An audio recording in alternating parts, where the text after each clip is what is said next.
everyone, Chris from Pickdawgz.com here with the Wraparound. We're going to be breaking down the NHL action going down on Thursday, January 16th, 2025.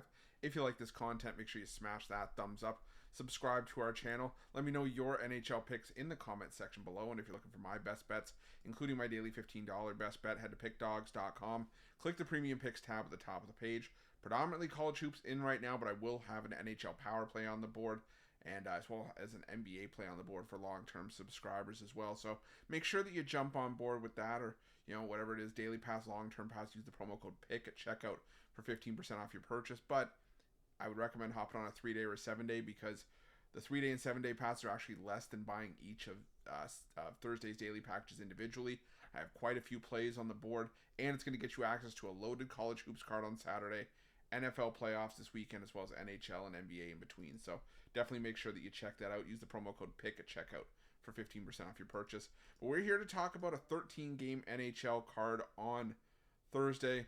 Gonna have to try to bowl through it fairly quickly. Got places to be, money to be made today, but I think we're gonna have a good one on today's card. So without further ado, you guys know the drill. You ready? I'm ready. Let's get into it.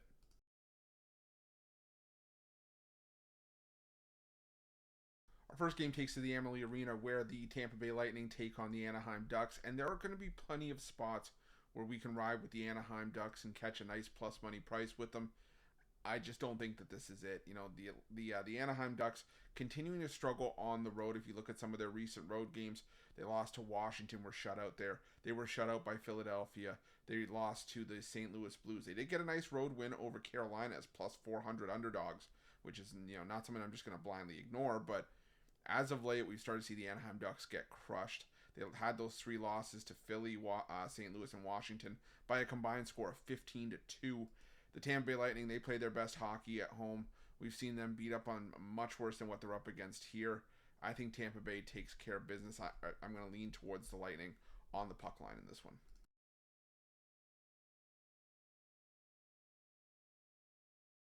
Next, we head to Columbus, where the Blue Jackets take on at the San Jose Sharks, and I'm just in a spot in this game where I would simply need more plus money to consider the San Jose Sharks. The Sharks have been great on the puck line, 30-16 on the puck line. The majority of those, if not all of those, have been in the underdog role. So give them the benefit of the doubt. They are 6-12-5 on the road, though.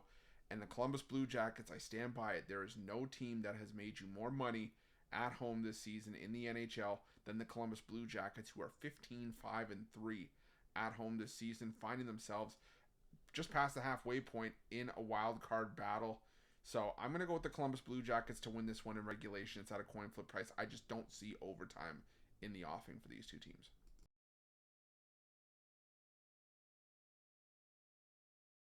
Now we go to the Canadian Tire Center, where the Ottawa Senators take on the Washington Capitals. And I wanted to get there on both sides, and I do lean towards the Washington Capitals if I had to pick a side in this game, but the Ottawa Senators have won 3 in a row, and they've outscored their opponents 10-2 in those 3 games, and they've beaten some decent teams, the New York Islanders, the Dallas Stars, the Pittsburgh Penguins. But what stood out to me is that they're 8-0-2 to the under in their last 10 games. Washington 5-5 to the under, and they have brought out the whooping stick against teams like the Anaheim Ducks and the Nashville Predators. But for me, this is still a very underrated goaltending tandem in Washington and Logan Thompson and Charlie Lindgren. Ottawa, they've started to get some solid efforts from Levi Merilainen and Anton Forsberg with Linus Ullmark on the shelf. So I'm going to go with the under 5.5 in this one. I think this is a 1-3 wins kind of game, maybe 3-2 or 2-1, but either way, give me the under 5.5 in this game.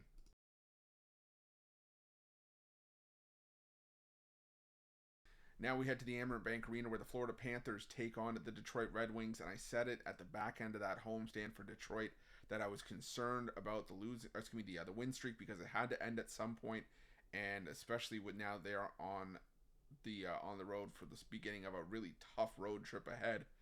The Detroit Red Wings took one on the chin against San Jose, and that was probably their last chance at a win for at least a few games here, because I don't see Detroit doing all that well on the road. They are 8-2 on the road this season, which isn't terrible, but they're going to Sunrise to take on a Florida team that has owned this matchup. Detroit just 1-7 in their last 8 trips to Florida. The Panthers have won 9 of the last 10 meetings and 35 of the last 51 meetings overall. I'm going to lean towards the Panthers in regulation, minus 145. The only reason it's a lean, I just don't love the price with the Panthers here.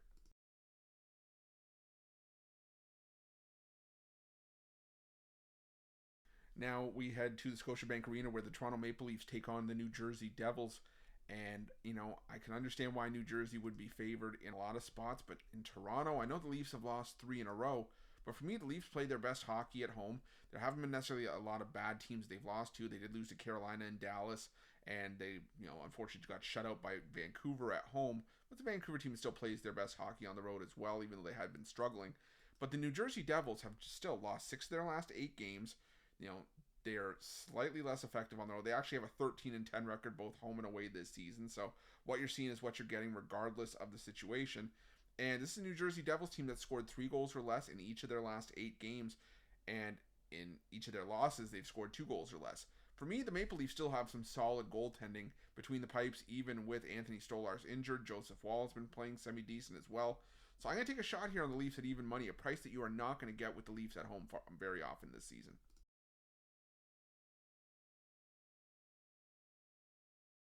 Now we head to the UBS Arena where the New York Islanders take on the Philadelphia Flyers. And I really was trying to, split hairs and pick a side in this game, but unfortunately just nothing's really standing out to me in this one.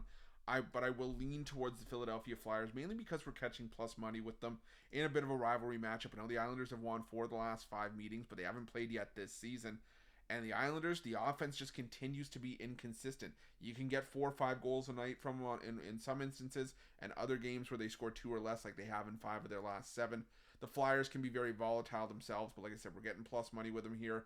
They've been decent on the road, not great, but not bad either. And the Islanders are less effective at home this season themselves. So not want to rush into the window to bet. Maybe actually my least favorite game on a Thursday's card, but I'll lean towards the Flyers here at plus money.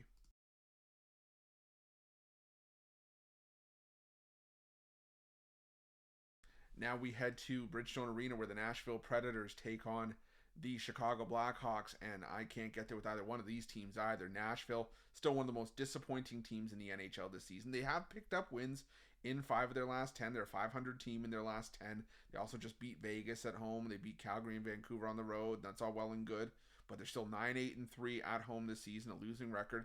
Chicago 5-15-2 on the road this season. That's why it's hard to get behind the Blackhawks here.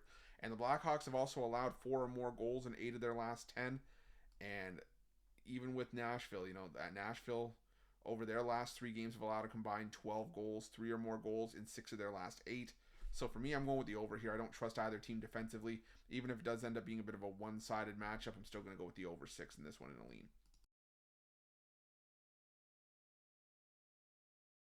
Now we go to the American Airlines Center where the Dallas Stars take on the Montreal Canadiens. And, the thing about the Dallas Stars is that they are, still one of the better and more balanced teams in the NHL this season. But we are catching the Montreal Canadiens at the right time. This is a Montreal team that, has gone from the team that was in the basement of the Atlantic Division to a team that's all of a sudden 21-18-4, 1 game below 500 if you combine the losses and the overtime losses.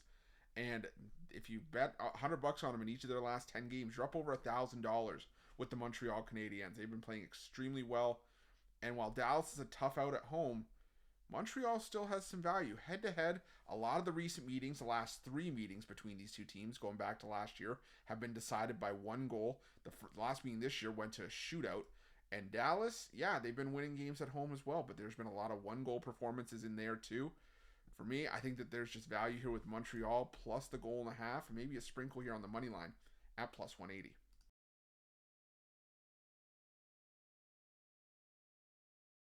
Now we head to the Enterprise Center where the St. Louis Blues take on the Calgary Flames. And, these 2 teams just met a couple nights ago, and it was a 2-1 victory for the St. Louis Blues. And while sometimes I can be like, okay, well, maybe, the Flames will be out, get some revenge on the quick turnaround in St. Louis, and St. Louis has been inconsistent this year. The problem for me with Calgary is that they have been less effective on the road. Now, yes, last time out, we saw Dan Vladar, who is, for me, an auto-fade goaltender, just with how poor he has been this season. But it was also the back-to-back for Calgary, so we did see Vladar because of that. We'd likely see Jacob Markstrom here, or excuse me, not Jacob Markstrom, pardon me, Dustin Wolf here. I'm still stuck on Markstrom in Calgary. We'd likely see Dustin Wolf here for the Calgary Flames, but St. Louis has won each of the last 5 meetings, 9 of the last 10 meetings between these two teams. And while they're consistent overall, I just can't trust the Calgary Flames even on the road, because the only teams they're beating right now are the dregs of the Western Conference, like Chicago, Anaheim, and San Jose. So I'm going to lean towards the Blues here at home, minus 137 to continue their dominance over the Calgary Flames.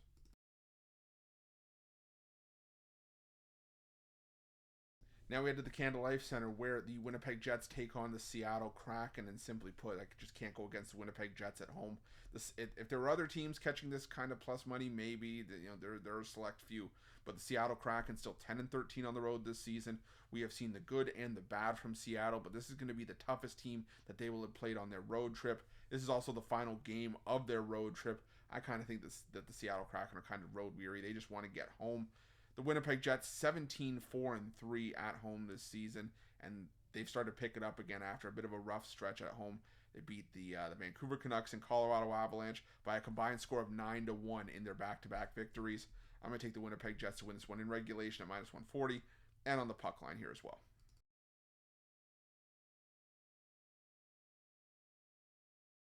Now we head to the Delta Center, where the Utah Hockey Club take on the New York Rangers. Another matchup where we're just getting a decent price with the Rangers because of some of the struggles that they have had this season. But realistically, this is still a team that beat Vegas in Vegas. They went to overtime with the Colorado Avalanche. They beat the New Jersey Devils, went to OT at home with the Dallas Stars. Utah, this is still a team that's 6-10-4 at home. They played their best hockey on the road this season, and Utah just can't get out of their own way on home ice, in my opinion. So give me the New York Rangers here. Give me the New York Rangers at the coin flip price at minus 115.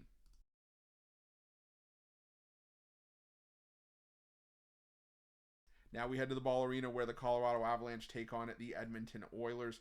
And I can understand why you would think that when you see these two teams on the marquee, you would go with the over. I mean, these are two teams that have a ton of talent and a ton of offensive firepower. But the Oilers want a back-to-back after playing in Wednesday against in Minnesota on Wednesday. And it's not an easy back-to-back going into the altitude in Colorado. And if you're Colorado, you've seen a real, solid effort in goal from Mackenzie Blackwood, who has really stepped it up since being traded to Colorado. On the other side for Edmonton, Stuart Skinner likely gets the start here. Last time we saw Skinner, he got the shutout. He's pitched a shutout in 2 of his last 3 starts. So for me in this one, I think this could be a 3-2 kind of game, a playoff-style atmosphere between two teams that could potentially meet in the playoffs down the road.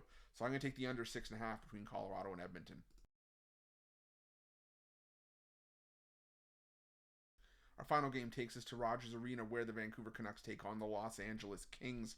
And, a game where I have to go towards the under. I mean, two teams are just playing a bunch of low-scoring games as of late. The Los Angeles Kings less effective on the road this season, a complete 180 of what they've done last year. They've scored 5 goals in their last 4 games combined, and each of LA's last 4 games have seen 3 goals or less. The Vancouver Canucks, they have scored 1 goal or less in 3 of 4, 4 of 6, and 6 of 8. So, 5 of 8. So, I think this could be another 2-1, maybe 3-2 kind of game as well. I'm going to roll with the under 5.5 between the Canucks and the Kings to round things out. That's it. That's all the NHL action for Thursday, January 16th, 2025. If you like this content, make sure you smash that thumbs up. Subscribe to our channel. Let me know your NHL picks in the comment section below. And if you're looking for my best bets, including my daily $15 best bet, head to pickdawgz.com. Click the Premium Picks tab at the top of the page. And remember to use the promo code PICK at checkout for 15% off your purchase. Thanks so much for watching. We'll see you guys.